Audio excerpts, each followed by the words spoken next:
more important than meeting the rebel council. Had he made a mistake, sending her to the ruins? No. He knew they could trust each other. He could trust her because she never broke her word. And she could trust him because she could see right through him. Well, she'd probably be there well before him. She at least didn't have to fight her way through rainstorms of ravens.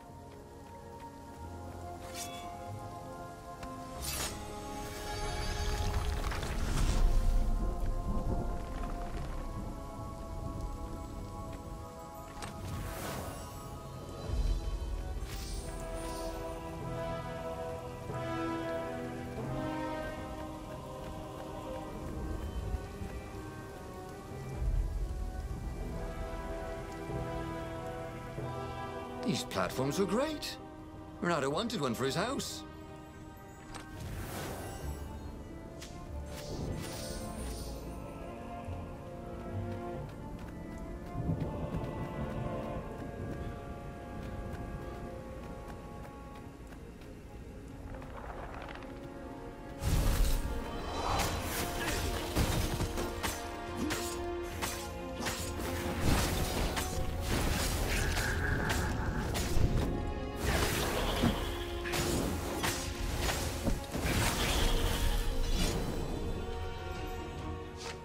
As he came around the bend, there was Lupino, unconscious on the side of the path, and Renato could smell a familiar, sweet, smoky scent. Who? Zenobia. It had to be. She never used a combat spell when she could use drowsy gas. That meant she had the Iblis Stone. What would it do to her? She hated her father now. She'd kill him for sure. The council wouldn't mind if she killed the Emperor, but murdering her father would destroy her. He had to get to whatever ledge she was on and talk her down from it. These things really slice like ham.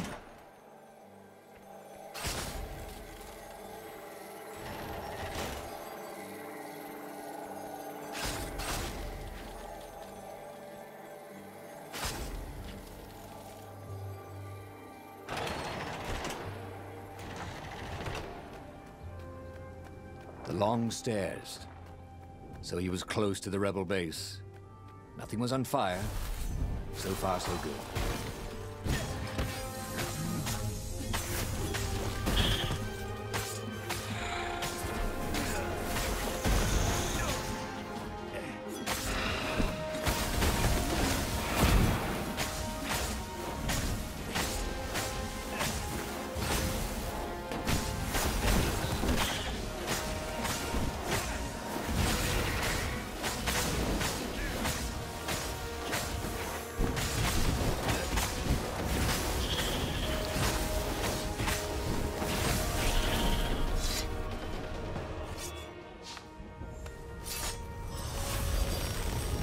The new pathway made Renato curious.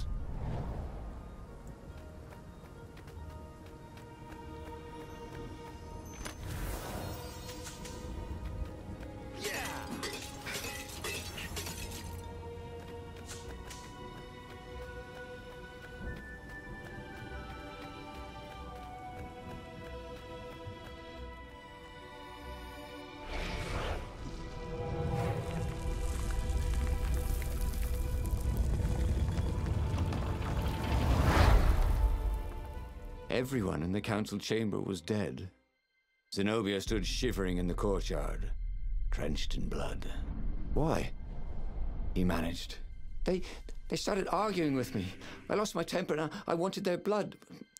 Well, not me. The stone did. Why did you take it from Lupino? I had a plan. You had a stupid plan, she said. I'm going to go kill my father now. No, you can't. You'll just take his place. You'll become worse than him. Get out of my way, or I'll kill you too.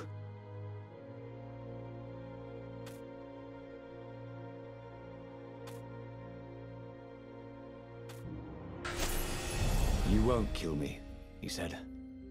And I won't let you kill the Emperor. Enraged, she raised the sword. You hate him too? He could sense the Iblis Stone, yearning for his death. But she didn't strike. If you kill him, he'll destroy you. I know you. Shut up! She shouted, her sword trembling. I won't lose you again. Not for anything. Get away from me, he said, and he was very close. I can't lose you again. And he was in reach of her sword now. I hate him! I hate you too! I love you, he said for the very first time. And then she was weeping. He was holding her. The sword had dropped from her hand. He glanced at the Ibla stone. It was no longer the black of the void. It looked like coal. No. It glowed, like a cinder. It was crackling, burning, crumbling into ashes. You've always loved me, haven't you?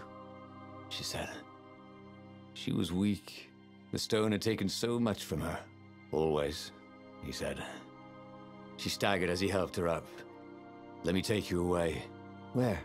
The island of Avalon. The sisters will heal you. He'll follow us. Then we need the Farfarer, the fastest ship in the Empire.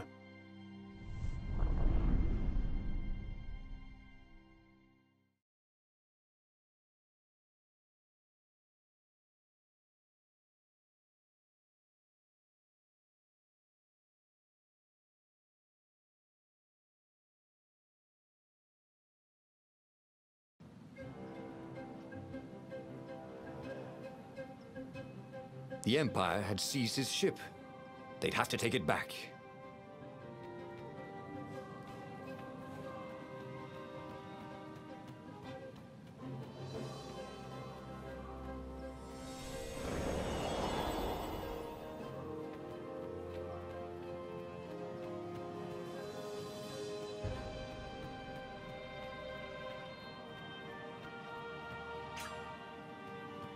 The mysterious sword from the east made you so fast you could catch a fly with your chopsticks.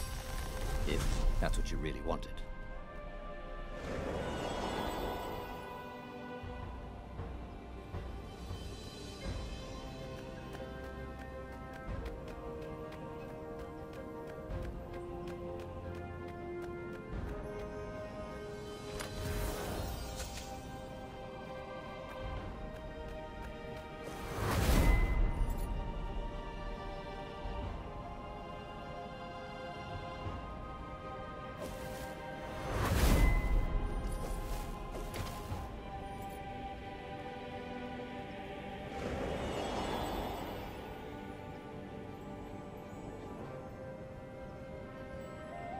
And there it was, his beautiful skycraft, the Farfarer.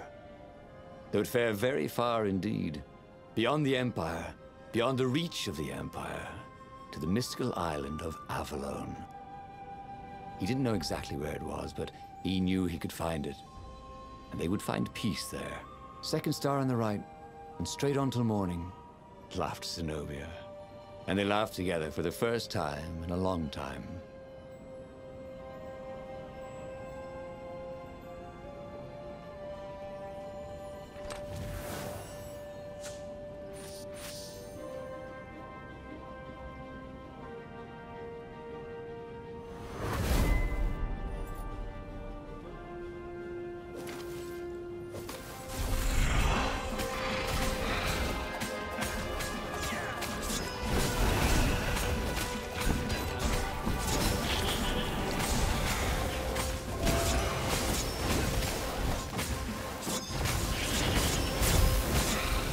Surprisingly, unwounded.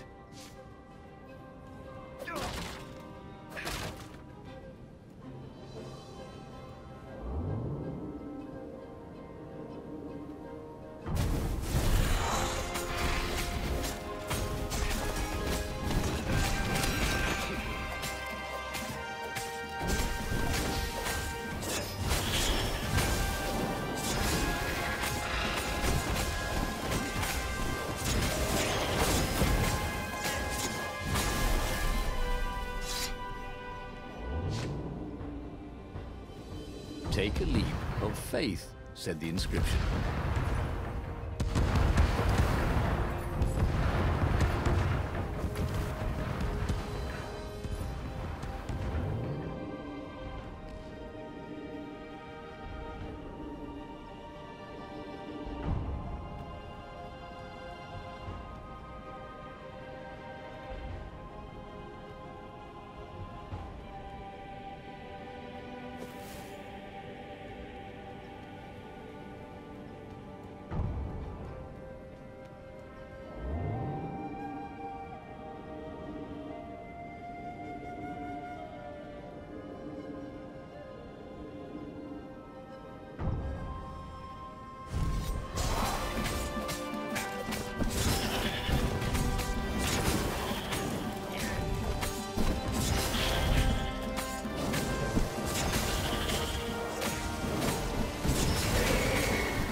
they did not go unnoticed. Scout ships lifted off, and the long lance of the Imperial flagship. Bernardo turned downwind to gain speed. The Raven ships could pursue, but they couldn't close. The Farspeaker croaked, "You return her and live!" "Go sacrifice yourself," yelled Bernardo. "Then you won't have her either." On the flagship, the Emperor was readying some arcane weapon. It couldn't be. It was the core. A devastating beam lanced out of the flagship. Bernardo zigzagged wildly to keep the Farfarer out of it. Now the Raven scout ships were closing the distance, and the beam was getting closer too. Then came a blinding flash, and the air was searingly hot all around him. There was a thunderous, deafening roar. He could smell burnt oak and burnt feathers and burnt flesh. But when he could hear and see again, they were alive and unhurt. And they were alone in the sky. Zenobia embraced him. They had done it. Through luck and through love, they had won the war. "Avalon, here we come," he said as he held her arms wide in the prow of the boat and let her feel its speed. "Maybe the real Avalon is wherever we're together," she said. And so, after a bit of an argument, Bernardo and Zenobia went to one of the two Avalons. The one shrouded in mists, or the one in their hearts. But which one they went to, I'll never tell. He'd done it. He'd forged his own destiny. Well, he hadn't actually done it, but he knew what he would do. Bernardo smiled at the book. He practically wanted to kiss it. The kid's sacrifice hadn't been in vain. He'd saved the book and saved the world. Bernardo owed him and his mother so much. Bernardo lowered the mainsail and let the Farfarer shoot forward in the breeze. Second star to the right, and straight on till morning. This time, he would win.